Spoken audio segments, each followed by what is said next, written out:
Hello, so today I have a different version of my Beat the Goalie game. This is 2-player, so you can control both the football and the character with different arrows. So the character is using some of the letters on the keyboard, S and F here to move left and right, and E and D to move back and forth, and then the ball is the same as the previous one. So if you've not created the game already, go and find the video, it'll be linked above, and you can create the game and then come back if you want to make it into a 2-player game. So to make it into a 2-player game, you need to get the original game. I suggest you save it as a copy or remix my original. And then once you're inside, you're going to go to your character that's your goalie. So at the moment, your goalie is picking random positions to find out where he is. But I want to have him controlled by the different keys that I just talked about. So what I need to do is I need to take out most of this actually. So let's keep the go to position. So we're still getting him to go to a position. And then I am going to have a forever. And I think I'm going to get rid of the rest of that. So we need a forever and we need an if then statement. And in sensing, key pressed. Now I'm going to pick my S and F for left and right, and E and D for up and down. You can pick different keys on the keyboard, but this means that one person could be playing on this side. Occasionally some keyboards have arrows on some of the letter keys, so you could maybe use those letters to make it easier to know where to press. So I have S, first of all, is going to be my left, so I'm going to go to motion and I'm going to change X by and then -5, because minus it's going in the left direction. And then I'm going to duplicate this, and then I need to make the second key go F key. So I need to find F in the alphabet and change it by positive. So let's just check. Press the green flag. So now my S and F moves him left and right.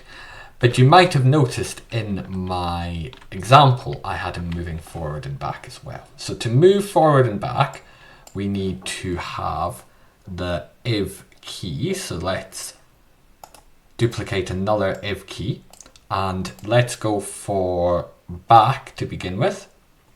So let's go for, that would be the E key.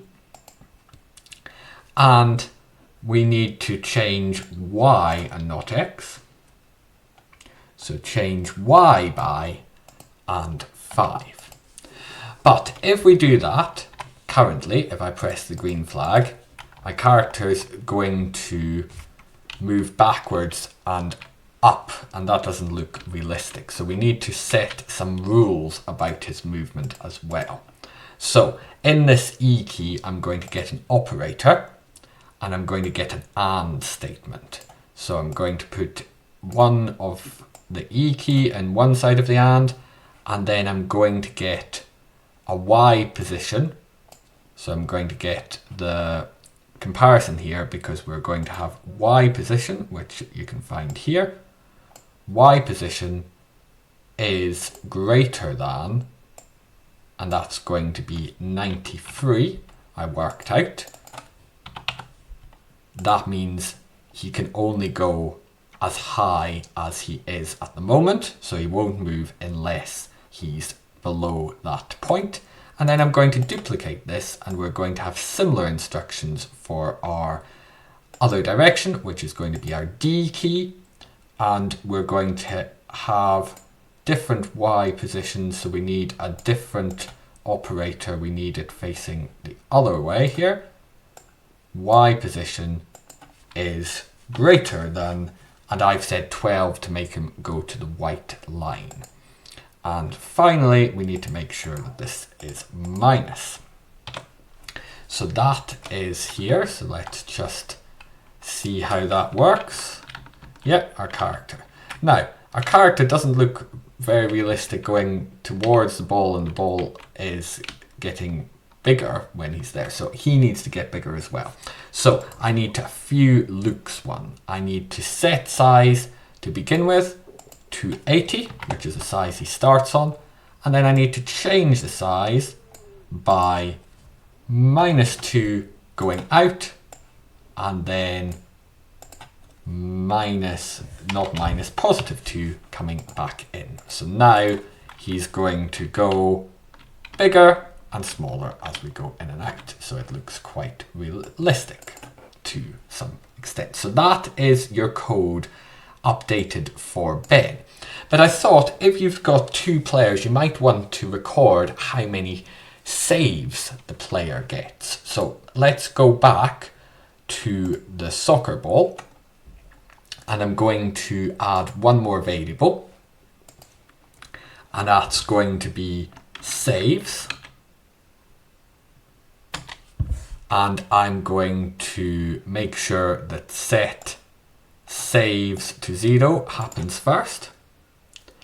And then I need a duplicate of this if touching color one, and I'm going to swap it. So make sure it goes directly below, still in the repeat until, and change this to, I'll duplicate it from up here, touching, it's not touching edge, we want it to be touching Ben, which we can see here, or whatever your character is called. So that means that we're going to, if touching Ben, change, and I'm going to say saves by 1. The final thing I think makes more sense that in this game score is a bit confusing, so I'm going to rename variable score by right clicking on it and name it goals. So that means you see who gets the goals and who gets the saves. And that is your new working game with 2 players. So you can play along with a friend as a goalie and somebody shooting the balls. So hope you enjoy creating this, and I'll see you in another video very soon.